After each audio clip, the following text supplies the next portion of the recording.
Artikulo 8.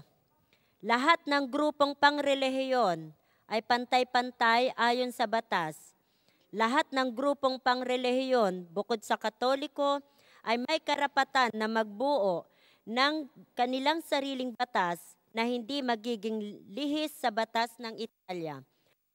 Ilang relasyon sa Estado ay ginagabayan ng batas na napagkasunduan ng kanilang mga kinatawan. Articolo 8. Tutte le confessioni religiose sono ugualmente libere davanti alla legge. Le confessioni religiose diverse dalla cattolica hanno diritto di organizzarsi secondo i propri statuti, in quanto non contrastino con l'ordinamento giuridico italiano. I loro rapporti con l'Istituto sono regolati per legge sulla base di intese con le relative rappresentanze.